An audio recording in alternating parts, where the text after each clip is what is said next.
Cooking with water is one of the oldest forms of cooking, and there's a lot of names and nomenclature around how to do it. To keep it simple, I'm going to group cooking with water into two categories. Simmering and stewing use water both as a cooking medium and as an ingredient, like you see with most soups. The food and the water stay together in the same pot or pan for the entire cooking process. Poaching, steaming, and braising use water as only a cooking medium, and the food is removed from the water when it's finished cooking. If the water is used later on in the dish, it is usually altered in some way and then added back. Cooking with water is generally done on the stove in a medium to large pot. Beyond that, here are some quick tips to keep in mind so that you can always make sure your cooking goes with the flow. Plain, pure water is usually not a great option to cook with.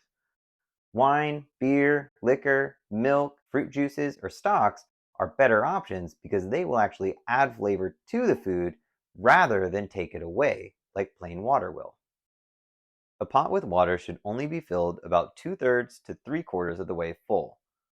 This will help to prevent boilovers and make it easier to move the pot without spilling it. Never put a pot of water on the stove, turn the stove on, and then leave the kitchen. Boiling water may seem harmless, but it deserves your full attention. Outside of cooking pasta, a full rolling boil is almost never necessary. So once that pot is up to temperature, turn it back down to a simmer and let your food cook gently. Water is very good at transferring a lot of heat quickly.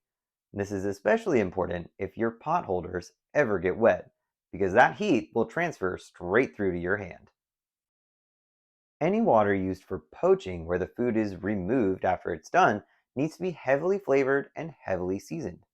Pasta water, for example, should taste like the ocean. Water is heavy, and it holds on to heat really well. So if there's a pot of hot water on the stove that needs to be moved, please don't be a hero. Get some help, move it to a smaller container, or wait for it to cool down before moving it. Make sure you always live to cook another day. With these fundamentals in hand, you're ready to dive a little deeper into your next soup, stew, braise, or stock.